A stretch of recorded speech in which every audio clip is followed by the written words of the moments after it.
नमस्कार छ हजुर सम्पूर्णमा र जति पनि मेरो च्यानल हेरेर बसिराख्नु भएको श्रोता दर्शक तथा भाइ बहिनीहरू बुवामाहरू सम्पूर्णमा मेरो हार्दिक नमस्कार र शुभ दिन भन्न चाहन्छु। मैले एउटा जानकारी लिएर आएको छु किन भन्दाखेरि कतिपय अब मकाउ आउन चाहनेहरूको लागि अलिकति यो चासो हुन सक्छ। त्यसैले यहाँको विषयमा अहिले के भइरहेको छ भन्ने विषयमा मैले अब जानकारी दिन गइरहेको छु र खास मैले एउटै वस्तुलाई मैले यहाँ समेटेर यो भिडियो बनाएको छु। त्यो हो मकाउमा रहेको जति पनि स्याटेलाइट क्यासिनोहरू छन्। स्याटेलाइट क्यासिनो भन्नाले यो सानो सानो क्यासिनोहरू भन्ने बुझिन्छ, ठुलो क्यासिनो होइन।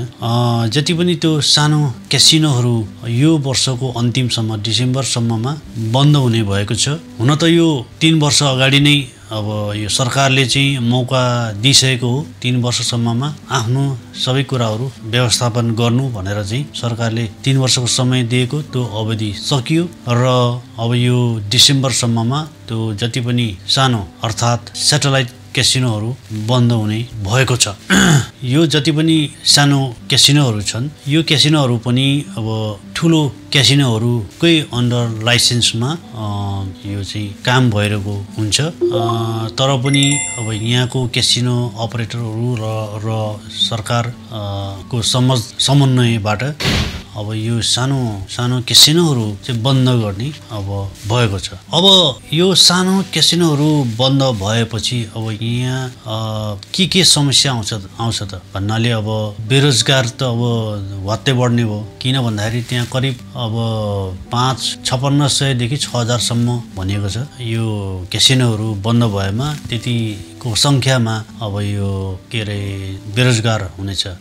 त्यो संख्या मध्येमा अब धेरै प्रतिशतमा चाहिँ अब यहाँको लोकल नागरिक नै हुनेछ। त्यसपछि अब मेनल्यान्ड चाइनाबाट हुनेछ केही, अनि त्यसपछि अरू विदेशीहरू पनि हुनेछ र त्यसमा नेपालीहरू पनि पर्नेछन्। अब नेपालीहरूलाई कतिको चाहिँ यसले असर पार्न सक्छ त भन्ने विषयमा मेरो आफ्नो आकलन हो।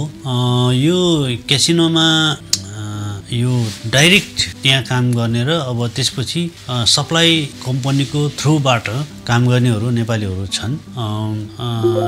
अब यति नै सङ्ख्यामा भन्ने चाहिँ अब मलाई अब त्यो चाहिँ अब अहिले जानकारी भएन। तर जे भए पनि अब केही अब 150 200 होइन 300 केही अब थोरै सङ्ख्यामा भयो भने हुनसक्छ र नेपालीहरू पनि अब यसमा पर्नेछ। र अब यसले चाहिँ अरू क्यासिनोहरूमा के असर पार्न सक्छ भन्दाखेरि अब जति पनि त्यहाँ यो क्यासिनोहरूमा कार्यरत नागरिकहरू स्टाफहरू उनीहरूलाई अब सरकारको तर्फबाट र यो क्यासिनोहरूको तर्फबाट उनीहरूले व्यवस्थापन त अवश्य गर्नेछ। तर विदेशीलाई भने अब यो चाहिँ हुने छैन। विदेशीले आफैले मिलाउनु पर्नेछ, या त घर जानु पर्नेछ या त आफैले यहीँ कतै अब खोजेर अर्को कम्पनीमा काम खोजेर बस्नुपर्ने हुन्छ, नत्र भने घर जानुपर्ने हुन्छ। र त्यसपछि अब यसले गर्दाखेरि अब नेपालबाट आउनेहरूलाई पनि अब असर पर्न सक्छ। अर्थात् नेपालबाट आउन लागेकोहरूको चाहिँ डिले अब ढिलो हुन सक्छ या रोकिन सक्छ होइन, या कहिले नहुन पनि सक्छ। तर यसो भन्दैमा अब हात्तिहाल्नु पर्ने छैन। अब यहाँको बिजनेस होइन, व्यापार अर्थतन्त्र अब राम्रो रहन्जेलसम्म यहाँ चाहिँ अब काम गर्नको लागि अवसर आइ नै रहन्छ होइन। तर आफूलाई चाहिँ अब एकदम प्रिपेयर्ड गरेर एकदम अब कामहरू सिकेर होइन क्वालिफाइड भएर अब बस्दा राम्रो हुन्छ र मौका आएको खण्डमा त्यसपछि तुरुन्त अनि एप्लाई गर्न सक्नुहुनेछ। तर केही न केही असर चाहिँ पार्नेछ। यसकै जानकारीको लागि भनेर मैले खास यो भिडियो बनाएको हुँ। र अब अझै भविष्यमा अब के हुनेछ भन्ने कुरा त अब भविष्यले नै बताउनेछ। हेर्दै जाउँ कस्तो हुन्छ। यहाँ पनि राम्रो होस्, हाम्रो आफ्नो देशमा पनि राम्रो होस् होइन। सबैले शान्तिपूर्ण जीवनयापन गर्न पाऊँ, काम गर्न पाऊँ होइन।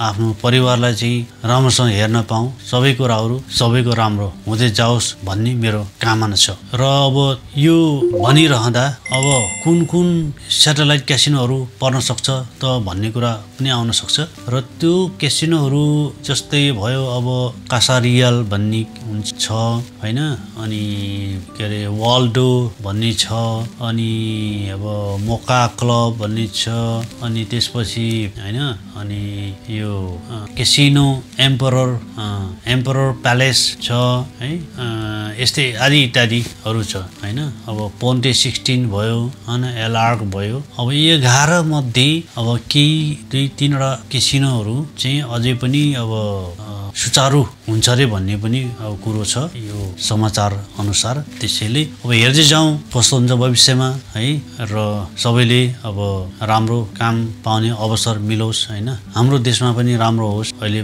भाँड भैलो भइरहेछ देश एकदमै यो एकदम रङ वेतिर चाहिँ देश गइरहेको छ त्यही भएर सबैको चेतना आओस् यसको बारेमा हैन सबैले देशलाई कसरी माया गर्ने भन्ने कुरा सबैको अब मनमा कुरो चाहिँ अब उठोस् हैन चेतना आउनु पर्यो त्यसैले सबै सचेत रहनु होला भन्दै आजको यो भिडियो म यही अन्त गर्न चाहन्छु सब्स्क्राइब गर्नुभएको छैन भने सब्स्क्राइब गर्न नबिर्सनु होला र कमेन्ट र शेयर गर्न पनि नबिर्सनु होला त्यसको लागि म धेरै आभारी छु र आफ्नो ख्याल राख्नु होला फेरि अर्को भिडियोमा छिटै नै भेट्ने बाचा गर्दै अहिलेलाई यति नै हस्त नमस्ते शुभरात्रि शुभ दिन सबैको जय होस्।